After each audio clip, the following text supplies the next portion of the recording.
Hello everyone. In the last video, we have discussed the value-added method of measuring national income. Now, today we will learn about income method of measuring national income. So, we start now. First of all, we will discuss some important formulas which are used to estimate national income using income method. The very first formula is NDPFC. It means net domestic product at factor cost. So first of all, we will calculate NDPFC. The story of measuring national income by income method starts by finding NDPFC. How we will find NDPFC? It will be equal to compensation employees plus operating surplus plus mixed income. तो सबसे पहले जब हम national income find out करते हैं income method से, तो story start होती है एनडीपीएफसी से, net domestic product at factor cost. सबसे पहले हम क्या करेंगे, net domestic factor eight factor cost net domestic product at factor cost calculate करेंगे. और इसको कैसे कैलकुलेट करेंगे, compensation of employees, operating surplus और मिक्स्ड इनकम, ये तीन टर्म को हमें ऐड करना है. ठीक है, अब हम इन तीनों को ऐड करना है, कंपनसेशन ऑफ एम्प्लॉइज को, ऑपरेटिंग सरप्लस को और मिक्स्ड इनकम. अब ये तीनों टर्म हैं क्या, इसको हम वन बाय वन अब डिस्कस कर लेते हैं. कंपनसेशन ऑफ एम्प्लॉइज सीओई, इसका मतलब ये है कि जो जितने भी वर्कर्स हैं, चाहे वो प्राइवेट सेक्टर में है या गवर्नमेंट सेक्टर में है, ठीक है, उनको जितने तरह की पेमेंट्स उनके एम्प्लॉयर से मिलती है, ठीक है, उसका सम. तो कंपनसेशन एम्प्लॉइज का मतलब क्या है कि जो भी इनकम वो अपने एम्प्लॉयर से अपनी सर्विसेज के बदले में लेते हैं, उसको हम क्या बोलते हैं, कंपनसेशन ऑफ एम्प्लॉइज. अब कंपनसेशन ऑफ एम्प्लॉइज कौन कौन से कंपनसेशंस हैं जो एम्प्लॉइज को मिलते हैं, उनमें पहला है वेजेस एंड सैलरीज. अगर वर्कर ऑर्गेनाइज सेक्टर में वर्क कर रहा है तो उसे सैलरी मिलेगी, अगर अनऑर्गेनाइज सेक्टर में वर्क कर रहा है तो उसे वेजेस मिलेंगे. इसके अलावा उसे और क्या मिलता है, पेमेंट इन काइंड. इसका मतलब ये है कि कुछ ऐसी फैसिलिटीज मिलती हैं उसे जो पेमेंट जैसा ही होता है, जैसे फ्री हाउसिंग मिल गया, यूनिफॉर्म मिल गया, जैसे जितने भी जैसे डिफेंस सर्विस है, पुलिस सर्विस है, उसमें एम्प्लॉइज को यूनिफॉर्म मिलता है, फ्री हाउसिंग भी मिलता है, तो उसको भी एम्प्लॉइज का इनकम माना जाता है. इसके अलावा रिटायरमेंट पेंशन, रिटायरमेंट होने के बाद जो एम्प्लॉइज को पेंशन मिलता है, वो भी कंपनसेशन ऑफ एम्प्लॉइज का पार्ट माना जाता है. और last one is employers contribution in social security schemes. जो एम्प्लॉयज के वेलफेयर के लिए जो सोशल सिक्योरिटी स्कीम्स होती हैं, उसमें अगर एम्प्लॉयर कंट्रीब्यूट करता है, ठीक है, मींस यहाँ पे एम्प्लॉय वर्क कर रहा है, जिस एम्प्लॉयर के अंडर में वर्क कर रहा है, अगर वो एम्प्लॉयर उस स्कीम में एम्प्लॉइज के लिए कंट्रीब्यूट करता है, तो उसको भी हम कंपनसेशन ऑफ एम्प्लॉइज का पार्ट मानते हैं. तो हम क्या करेंगे, सबसे पहले कंपनसेशन ऑफ एम्प्लॉइज को कैलकुलेट करेंगे. इन चार चीजों में से जो भी दिया होगा, wages and salary, payment in kind, retirement pension, employers contribution in social security schemes, इन चारों को ऐड कर लेंगे. और चारों को जब हम ऐड करेंगे तो हमारे पास क्या आ जाएगा, compensation of employees. Compensation of employees सबसे पहले हम कैलकुलेट करेंगे. कई बार क्या होता है कि जैसे क्वेश्चन में डायरेक्ट कंपनसेशन ऑफ एम्प्लॉइज दिया होता है, तो इसका मतलब ये है कि हमें उसको कैलकुलेट करने की जरूरत नहीं है, ठीक है. और कई बार क्या होता है कि कंपनसेशन ऑफ एम्प्लॉइज भी दिया रहता है, और इनमें से जो इसके सब पार्ट्स हैं, इनमें से भी कोई पार्ट दिया रहता है. तो अगर कंपनसेशन ऑफ एम्प्लॉइज दिया हुआ है तो उसको ही हमें कंसीडर करना है नेशनल इनकम कैलकुलेट करने के लिए. उसके सब पार्ट को फिर उस कंडीशन में कंसीडर नहीं करना. इस बात को दोबारा से सुन लीजिए कि अगर कंपनसेशन ऑफ एम्प्लॉइज क्वेश्चन के अंदर दिया हुआ है और उसके बाद मान लो वेजेज एंड सैलरीज भी दिया हुआ है, तो हम वेजेज एंड सैलरीज को कंसीडर नहीं करेंगे, क्योंकि वो कंपनसेशन ऑफ एम्प्लॉइज का ही पार्ट है। ठीक है, आगे जब न्यूमेरिकल आएंगे तो उसमें हम देखेंगे कि किस तरह से इनको ट्रीट किया जाता है। अब दो बातें और ध्यान रखनी है। एक बात तो यहाँ मैंने नोट डाल के लिखी हुई है कि अगर इंप्लॉयर की बजाय इंप्लॉइज कंट्रीब्यूशन लिखा हुआ है, इंप्लॉइज कंट्रीब्यूशन, इसका मतलब इंप्लॉय खुद कंट्रीब्यूट कर रहा है अपने जो उसकी सोशल सिक्योरिटी स्कीम्स है उसके लिए। तो अगर इंप्लॉय वर्ड यूज किया है, this one employ word use किया है, तो हमें उसको कंसीडर नहीं करना है, उसको ऐड नहीं करना है। क्लियर? सोशल सिक्योरिटी स्कीम्स के लिए क्या वर्ड यूज किया होना चाहिए? इंप्लॉयर वर्ड यूज किया होना चाहिए। ये बड़ी बात ध्यान से सुनिएगा, इंप्लॉयर वर्ड यूज किया होना चाहिए। अगर इंप्लॉय लिखा हुआ है तो हम उसे कंसीडर नहीं करेंगे, क्योंकि इंप्लॉय अपनी इनकम में से ही कंट्रीब्यूट करेगा और उसकी इनकम को हमने पहले ही ऐड कर लिया। दोबारा से अगर हम उसके कंट्रीब्यूशन को ऐड करते हैं तो वो डबल काउंटिंग हो जाएगा। क्लियर? दूसरी चीज इसमें क्या ध्यान रखनी है कि रिटायरमेंट पेंशन, अगर रिटायरमेंट पेंशन दी हुई है तो हम इंक्लूड करेंगे, अगर ओल्ड एज पेंशन दिया हुआ है तो हम इंक्लूड नहीं करेंगे। Why? Because old age pension is one sided payment. Old age pension one sided होती है, सीनियर सिटीजन्स को गवर्नमेंट देती है, उसके बदले में वो कोई सर्विसेज नहीं देते, इसलिए ओल्ड एज पेंशन को इंक्लूड नहीं करते। रिटायरमेंट पेंशन को इंक्लूड इसलिए करते हैं क्योंकि ये जो सर्विसेज एम्प्लॉइज ने दी थी रिटायरमेंट से पहले, उसके बदले मिलती है। ठीक है, तो हम रिटायरमेंट पेंशन को शामिल करेंगे, ओल्ड एज पेंशन को शामिल नहीं करेंगे। तो ये था इसका पहला component, compensation of employees. Now what is operating surplus? Operating surplus क्या होता है? It is a sum of income from property and entrepreneurship. ठीक है, ये क्या है कि प्रॉपर्टी से या एंटरप्रेन्योरशिप से होने वाली इनकम का सम है। तो अगर क्वेश्चन में ऑपरेटिंग सरप्लस दिया हुआ है डायरेक्टली, तो हम उसको सीधा कंपनसेशन ऑफ एम्प्लॉइज के साथ ऐड कर लेंगे। ठीक है, अगर ऑपरेटिंग सरप्लस नहीं दिया हुआ तो उसके सब पार्ट्स दिए गए होंगे, और इसके सब पार्ट्स कौन कौन से हैं? Rent, royalty, interest and profit. ठीक है,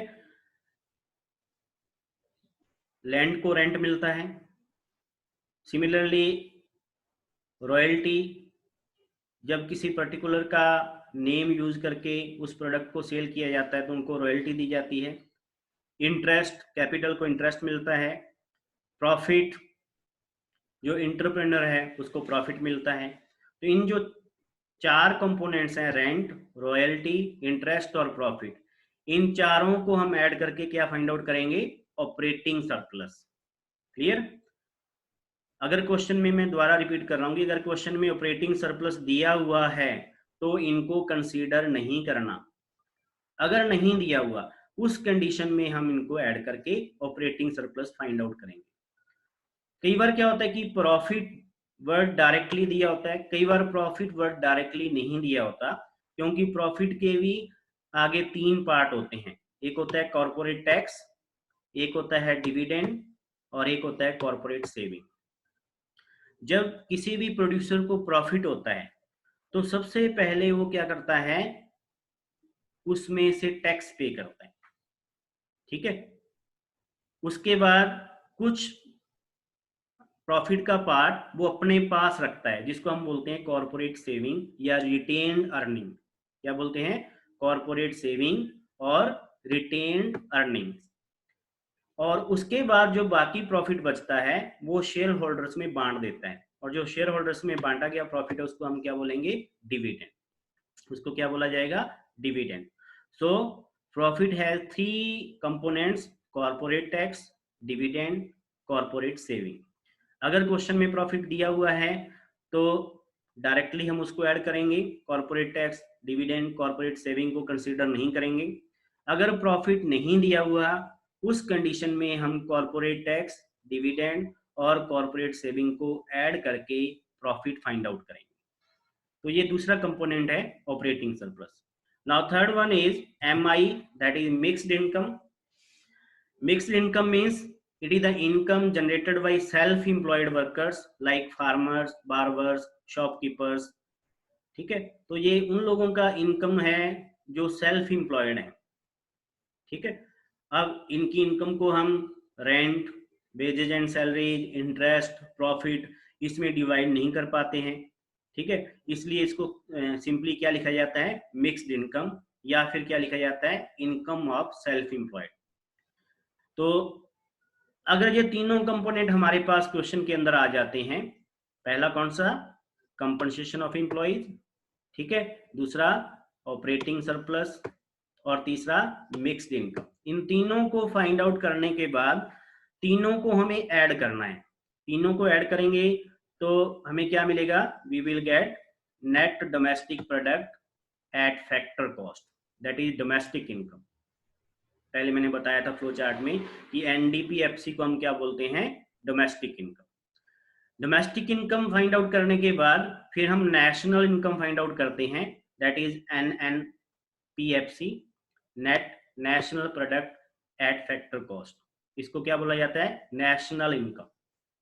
उसके लिए हम क्या करेंगे, जो हमारा NDPFC है, जो हमने तीनों कंपोनेंट को ऐड करके फाइंड आउट किया था, उसमें net factor income from abroad उसको भी ऐड कर देंगे। ठीक है, NDPFC में क्या ऐड कर देंगे, net factor income from abroad. Net factor income from abroad जब हम NDPFC में ऐड करेंगे तो हम क्या फाइंड आउट कर पाएंगे, नेशनल इनकम। तो ये इसके स्टेप्स हैं बेटा। इसको फाइंड आउट करने के लिए सबसे पहले हमें क्या करना है, एक बार रिपीट कर लेते हैं। NDPFC फाइंड आउट करना है, जिसके लिए हम COE, compensation of employees, this one, operating surplus, this one, and mixed income, this one, तीनों को ऐड करेंगे। तीनों को ऐड करने के बाद हमारा NDPFC आ जाएगा। फिर हम नेशनल इनकम फाइंड आउट करने के लिए NDPFC में किसको ऐड कर देंगे, net factor income from abroad को ऐड कर देंगे। क्लियर? तो इस तरह से हम नेशनल इनकम फाइंड आउट कर पाएंगे इनकम मेथड से। चलिए अब इसके एप्लीकेशन पार्ट पे चलते हैं, ताकि हमारे जो कंसेप्ट्स हैं और ज़्यादा क्लियर हो जाएं। जैसे मैंने पहले यहाँ पे एक डायरेक्ट क्वेश्चन लिया है, सिंपल क्वेश्चन लिया है, कैलकुलेट नेशनल इनकम। क्वेश्चन क्या कह रहा है कि हमें नेशनल इनकम फाइंड आउट करनी है, and what components are given, compensation of employees, that is COE, operating surplus, then mixed income. ठीक है, तो इन तीनों से हम क्या फाइंड आउट कर लेंगे, NDPFC। फिर उसके बाद नेशनल इनकम फाइंड आउट करने के लिए net factor income from abroad इस क्वेश्चन में नहीं दिया हुआ, उसके सब पार्ट दे दिए हैं, factor income from abroad and factor income to abroad. तो कैसे कैलकुलेट करेंगे, चलिए सॉल्यूशन देख लेते हैं।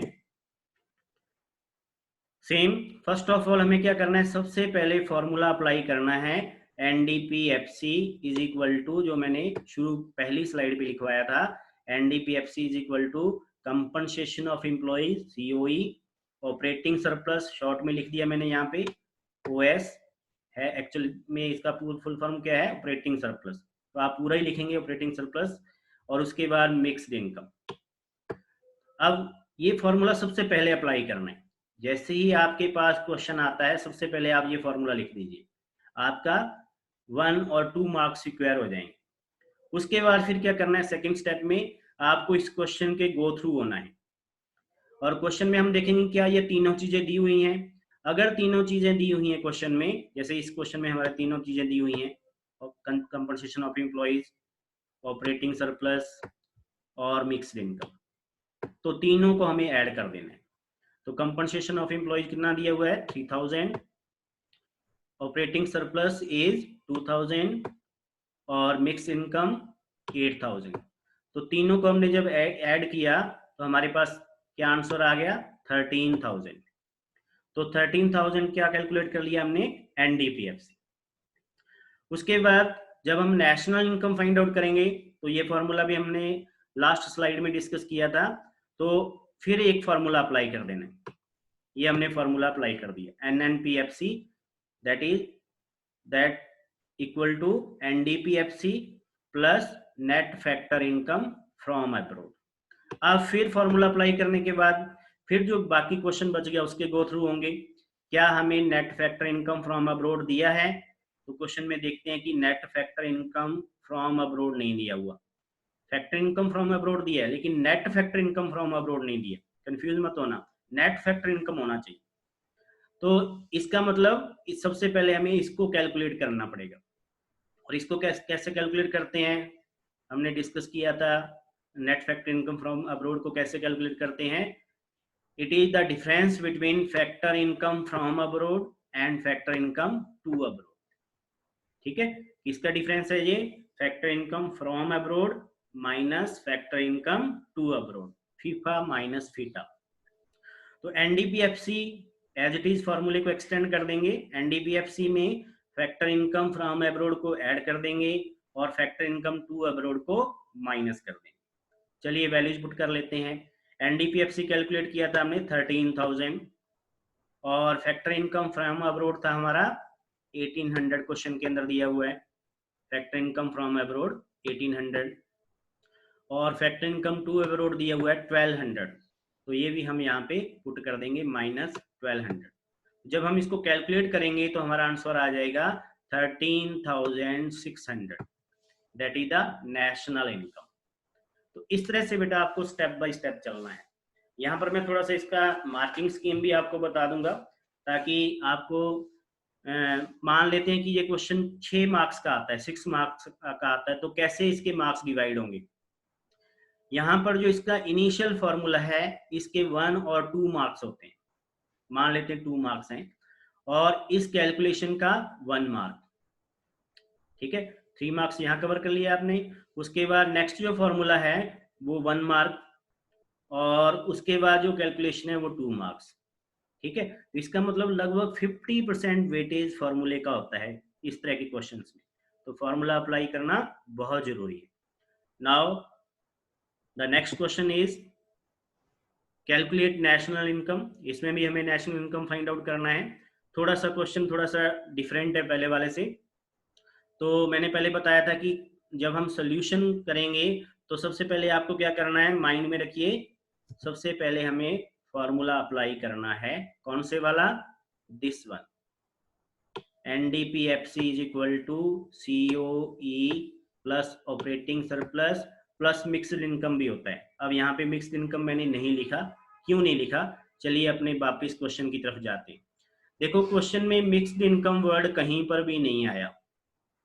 अगर कोई पर्टिकुलर कंपोनेंट क्वेश्चन में नहीं दिया हुआ, एक बात ध्यान रखनी यहाँ पे, जैसे यहाँ पे मिक्स्ड इनकम वर्ड नहीं दिया हुआ, अगर वो कंपोनेंट क्वेश्चन में नहीं दिया हुआ है तो इसका मतलब उसकी वैल्यू कितनी है? नील है। उसकी जगह हमें 0 नहीं लिखना है। प्लस जैसे हम यहाँ पे अगर मान लो लिख लेते प्लस मिक्स्ड इनकम, ठीक है, लिख सकते हैं फॉर्मूले में, लेकिन आगे प्लस 0 नहीं लिखेंगे। फॉर्मूले में अगर आपने लिख दिया कोई दिक्कत नहीं, नहीं लिखा तो भी कोई दिक्कत नहीं क्योंकि दिया नहीं हुआ है। ठीक है, लेकिन उसकी वैल्यू को 0 नहीं लिखना है। 0 को इकोनॉमिक्स में यूज नहीं करते। ठीक है, वो वैल्यू नील है उसको छोड़ देते। क्लियर? तो यहाँ पर हमें फॉर्मूला हमने अप्लाई किया। सबसे पहले फॉर्मूला अप्लाई करने के बाद हम क्या करेंगे, अब मैंने सेकंड स्टेप बताया था जैसे क्वेश्चन के गो थ्रू होंगे। ठीक है, क्या कंपनसेशन ऑफ एम्प्लॉइज दिया हुआ है? यस, दिया हुआ है। ठीक है, तो ये वैल्यू हमें उठानी है। ठीक है, आगे बढ़ते हैं। यहाँ पे देखो वेजेज एंड सैलरीज भी दिया हुआ है, इसको हम कंसीडर नहीं करेंगे। क्यों नहीं करेंगे? क्योंकि is the part of compensation of employees. ठीक है, कंपनसेशन ऑफ एम्प्लॉइज में ऑलरेडी ये इंक्लूडेड है, इसलिए इसको हमें कंसीडर नहीं करना है। ठीक है, हम किसको कंसीडर करेंगे? ओनली कंपनसेशन ऑफ एम्प्लॉइज को। ठीक है, उसके बाद सेकंड, ऑपरेटिंग सरप्लस दिया है या नहीं दिया, क्वेश्चन के गो थ्रू होते हैं। तो ऑपरेटिंग सरप्लस हमें वर्ड नहीं दिया गया। इसका मतलब क्या है? ऑपरेटिंग सरप्लस के पार्ट्स दिए गए होंगे, और हम जानते हैं कि ऑपरेटिंग सरप्लस के कितने पार्ट्स होते हैं? 4 पार्ट होते हैं। Rent, royalty, interest and profit. तो चलिए इनको ढूंढते हैं, इनके पार्ट्स दिए हुए हैं कि नहीं। तो एक तो दिया हुआ है, देखो रेंट दिया हुआ है, ये रहा, इसको कंसीडर कर लेंगे, ठीक है। फिर उसके बाद वापस नीचे आते हैं, प्रॉफिट दिया हुआ है, इसको भी कंसीडर कर लेंगे, इंटरेस्ट भी दिया हुआ है, इसको कंसीडर कर लेंगे, रॉयल्टी नहीं दिया हुआ, इसका मतलब रॉयल्टी नील है। तो इन तीनों को जब हम ऐड करेंगे, किसको, profit, sorry rent that is 200, profit that is 300 and interest that is 100। इन तीनों को ऐड करके हम ऑपरेटिंग सरप्लस की वैल्यू फाइंड आउट कर लेंगे, ठीक है। यहाँ पे देखो मैंने तीनों को ऐड कर लिया, 200, 300 एंड 100, और ये होगी आपकी कंपनसेशन ऑफ एम्प्लॉइज की वैल्यू। तो जब हम इनको ऐड करेंगे तो हमारा आंसर आ रहा है 1400 करोड़, 1400 करोड़। ये आपका क्या फाइंड आउट हो गया, एनडीपीएफसी, ठीक है। इसका मतलब हाफ क्वेश्चन हमारा सॉल्व हो गया। हमें एज पर द क्वेश्चन हमें फाइंड आउट क्या करना है, नेशनल इनकम, ठीक है। तो नेशनल इनकम क्या होती है, एनएनपीएफसी। फिर हम सेकंड वाला फॉर्मूला अप्लाई करेंगे जो लास्ट स्लाइड में हमने अप्लाई किया था, NNPFC is equal to NDPFC plus net factor income from abroad, ठीक है। तो एनडीपीएफसी की वैल्यू को पुट कर दिया हमने, कितना आ गया 1400, और net factor income from abroad दिया हुआ है या नहीं दिया हुआ, देखते हैं क्वेश्चन में, यस दिया हुआ है, net factor income from abroad is ₹-20, minus में दिया हुआ है, तो हम इसको माइनस में ही कंसीडर करेंगे, ठीक है। ये फॉर्मूले वाला प्लस आ गया, उसके बाद ये वैल्यू आ गई -20, ठीक है। जब हम इसको सॉल्व करेंगे तो 1400 -20 हो जाएगा, that is 1380। So our national income is 1380 crore, ठीक है। अब आपके मन में क्वेश्चन आएगा कि सर क्वेश्चन के अंदर नेट एक्सपोर्ट्स भी दिया हुआ था, इसका तो कुछ नहीं हुआ। तो ऐसे कुछ कंपोनेंट्स हैं जो एक्स्ट्रा हमेशा दिए रहते हैं क्वेश्चन में, तो हमें ट्रैक से नहीं हटना है, इसको कंसीडर नहीं करना है। कई बच्चे क्या करते हैं कि चलो इसको भी कहीं ना कहीं ऐड या माइनस कर देते हैं, ऐसा नहीं करना है, ठीक है। क्योंकि ये जो एक्सपोर्ट है वो एक्सपेंडिचर पार्ट मेथड का पार्ट है, इनकम मेथड का पार्ट ही नहीं है। हाँ, थोड़ा सा कंफ्यूज करने के लिए जो क्वेश्चन पेपर सेटर है वो इसमें ढाल देता है, इस तरह से दे देता है, तो हमें इसको कंसीडर नहीं करना है। आपको वही कंसीडर करना है जो हमारे फॉर्मूले के अंदर दिया हुआ है, क्लियर। तो यहाँ पर हमने ये सेकंड क्वेश्चन सॉल्व किया। अब नेक्स्ट क्वेश्चन पे चलते हैं। अब यहाँ पे देखो नेशनल इनकम कैलकुलेट करना हमें नहीं दिया गया, हमें दिया गया है कैलकुलेट जीएनपीएमपी, ठीक है। जितने भी एग्रीगेट्स हैं नेशनल इनकम अकाउंटिंग से रिलेटेड, जो हमने फ्लो चार्ट में पढ़े थे, 8 एग्रीगेट्स पढ़े थे हमने, उनमें से किसी को भी कैलकुलेट करना पूछा जा सकता है।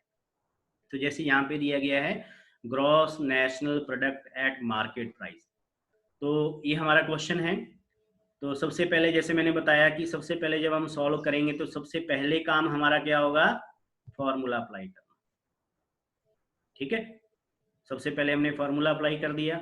तो फॉर्मूला जब हम अप्लाई करते हैं तो सबसे पहले हम एनडीपीएफसी कैलकुलेट करेंगे, formula COE OS mixed income, ठीक है। Same as it is formula apply कर दिया हमने, और फॉर्मूला अप्लाई करने के बाद अब हम क्या करते हैं, कंपनसेशन ऑफ एम्प्लॉय ढूंढते हैं, दिया हुआ है कि नहीं दिया हुआ, कहीं पर भी नहीं दिया हुआ, तो उसके पार्ट्स को देखेंगे। देखो उसके पार्ट्स, एक तो वेजेज एंड सैलरी दिया हुआ है, ठीक है। उसके बाद रिटायरमेंट पेंशन दिया हुआ है, ये भी सीओई का पार्ट है। उसके बाद ये दिया हुआ है employers contribution in SS schemes, मतलब social security schemes, that is 150। तो इन तीनों को ऐड करके, तीनों को ऐड करेंगे जो कि हमारा क्या हो जाएगा, सीओई, ठीक है। उसके बाद ऑपरेटिंग सरप्लस दिया हुआ है, यहाँ पे एज इट इज उठा लेंगे 350 और पुट कर देंगे ऑपरेटिंग सरप्लस को, क्लियर। अब देखो ऑपरेटिंग सरप्लस का एक पार्ट भी दिया हुआ है प्रॉफिट, उसे कंसीडर नहीं करना है, क्योंकि ऑपरेटिंग सरप्लस वर्ड आ गया तो उसका सब पार्ट को कंसीडर नहीं करेंगे। अगर आपने इसको ऐड कर दिया तो डबल काउंटिंग हो जाएगी, क्योंकि ये ऑलरेडी इसमें 350 में इंक्लूडेड है। उसके बाद है मिक्स्ड इनकम, ये भी दिया हुआ हमें, income of self employed, that is mix income, that is 900 crore, इसको भी हम ऐड कर देंगे। ठीक है, तो ये सारी वैल्यूज जब हम ऐड करेंगे तो हमारे पास ऐड करने पर आंसर आ गया 2100 करोड़, दैट इज एनडीपीएफसी।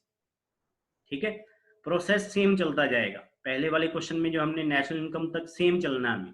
ठीक है, उसके बाद हमें नेशनल इनकम फाइंड आउट करेंगे, net national product factor cost, जैसा हमने पहले किया था। तो उसमें हम क्या करते थे, net domestic product factor cost plus net factor income from abroad plus करते थे। लेकिन यहाँ पर net factor income from abroad की बजाय क्या दिया हुआ है, टू अब्रोड दिया हुआ है। तो फैक्टर इनकम टू अब्रोड क्या होती है, माइनस होती है, तो यहाँ पर इसको हम माइनस करेंगे। तो एनडीपीएफसी की वैल्यू को रख दिया हमने 2100 और net factor income to abroad दिया हुआ है 120, तो 120 को हमने यहाँ पे माइनस किया, हमारा आंसर क्या आ गया 1980, दैट इज नेशनल इनकम।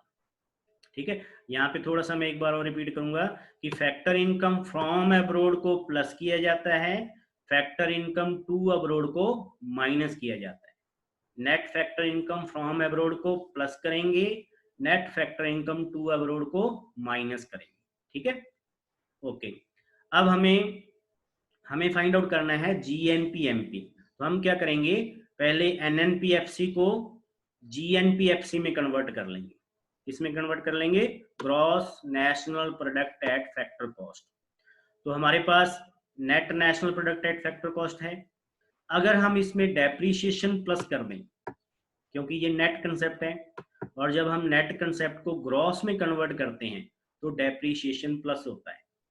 ठीक है, फ्लो चार्ट में हमने पढ़ा था कि ग्रॉस को जब नेट में कन्वर्ट करते हैं, दोबारा सुन लीजिए, ग्रॉस को जब नेट में कन्वर्ट करते हैं तो डेप्रीशिएशन माइनस करते हैं, क्योंकि ग्रॉस में डेप्रीशिएशन इंक्लूडेड होता है, नेट में एक्सक्लूडेड होता है। अब हम रिवर्स कर रहे हैं इसका, नेट को ग्रॉस में लेके जा रहे हैं, तो डेप्रीशिएशन को क्या करेंगे, प्लस कर देंगे।